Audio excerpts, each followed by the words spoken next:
आदिनाथ कोटारे असणार आहे, म्हणजे एक मराठी ऍक्टर असणार आहे. पूर्ण ट्रेलर मध्ये हनुमानाचा कुठे हेच दाखवलं नाही, सीनच दाखवला आणि पूर्ण त्याची प्रजा असते तो वाला सीन असेल, आणि सीता जेव्हा वनवासाला जातात तो वाला सीन असेल. रामायण चित्रपटाचा ट्रेलर रिलीज झाला सकाळी 4:15 वाजता, पण मी अजूनही मला शंका येते की तो रामानंद सागर यांचे सिरियल रामायण हिला थोडा तरी मॅच करू शकेल का, त्या रॉनेसला मॅच करू शकेल का, ती वाईब आणू शकेल का. सो चला तर मग ह्याच रामायण चित्रपटाच्या ट्रेलरचा रिव्ह्यू करूयात. नमस्कार, मी साहिल निकम तुम्हा सर्वांचं मनापासून स्वागत करतो. एक हिंदी चित्रपटाचा रिव्ह्यू करतोय कारण रामायणवर आधारित हा चित्रपट असणार आहे, त्यामुळे तो रिव्ह्यू करतोय. तर कथा तर आपल्या सगळ्यांनाच माहिती आहे रामायणाची असणार आहे, पण हा पहिला पाठ असणार आहे, अजून एक पाठ येणार आहे. सो पहिला पाठ आहे. अभिनयाबद्दल म्हणाल तर रणवीर कपूर यांचा लुक चांगला दिसतोय, त्यांचा अभिनय ही ट्रेलरमध्ये असं वाटतंय की चांगला असणार आहे अभिनय चित्रपटामध्ये. पण साई पल्लवी ह्यांनी सीतामात्याची भूमिका जी करणार आहेत ती ते कॅरी करू शकतील का, हे मला ट्रेलरवरनं त्यांच्या अभिनयावरनं थोडं कन्फ्युजन वाटतंय. प्रभू श्रीरामांच्या भूमिकेत रणवीर कपूर म्हणजे थोडा आउट ऑफ 100% 50% तरी ओके वाटतंय.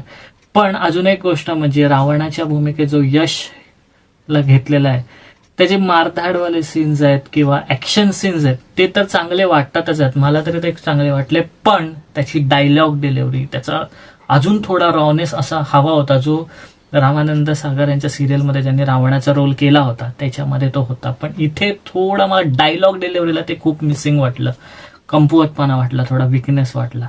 अजून एक गोष्ट म्हणजे भरत यांच्या भूमिकेमध्ये आदिनाथ कोटारे असणार आहे, म्हणजे एक मराठी ऍक्टर असणार आहे. एक प्राऊड गोष्ट आहे, अभिमानाची गोष्ट आहे की एवढ्या भव्य दिव्य चित्रपटामध्ये ते असणार आहे.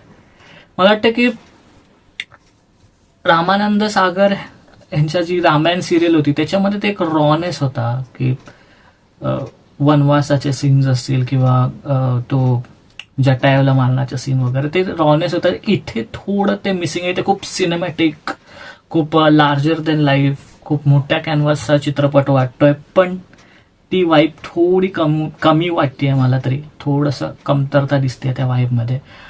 आता पूर्ण ट्रेलरमध्ये हनुमानाचा कुठे हेच दाखवलं नाही, सीनच दाखवलं नाही. ऑफकोर्स ते त्यांनी सरप्राइझिंग ठेवलेलं आहे, पण मला वाटतं की थोडंसं ब्लरमध्ये वगैरे जरी दाखवलं असतं तरी ते अजून उठून आलं असतं. पण ठीक आहे, ते नाहीये.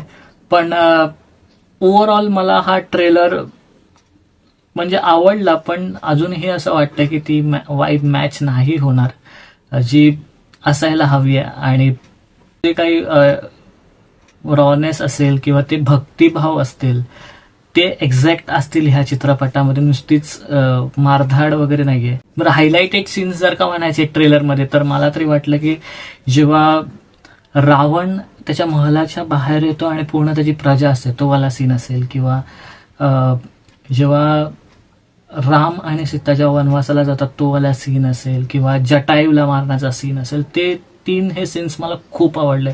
जबरदस्त सिनेमॅटिक एक्सपिरियन्स दिसतो त्याच्यामध्ये, आणि प्रत्येक रावणाच्या फायटिंग सिक्वेन्सला किंवा ऍक्शन सीन्सला तिथे परफेक्ट सिनेमॅटिक एक्सपिरियन्स आहे, आणि आर्टवर्कचा खूप चांगला उपयोग केला असं मला वाटतं. सो ओव्हरऑल हेच सांगायचं की ओव्हरऑल म्हणजे की चित्रपटाचा ट्रेलर तर चांगला आहे, मला खूप आवडला. सिनेमॅटिक व्ह्यू चांगला आहे, विजन जे असायला पाहिजे ते मोठं आहे, किंवा सिनेमॅटिकली खूप लार्जर दॅन लाईफ चित्रपट वाटतोय, लार्ज स्केलचा मोठा कॅनव्हासचा वाटतोय. पण पुन्हा ते जर का वाईब मॅच केली तर नक्कीच हा चित्रपट चालेल. तुम्हाला काय वाटतं तुम्ही सांगू शकता. इथेच थांबूया, पुढच्या व्हिडिओमध्ये भेटू. तोपर्यंत आपलं युट्यूब चॅनल पिक्चर प्लॅटफॉर्म पाहत राहा, आणि last but not the list स्वतःची काळजी घ्या.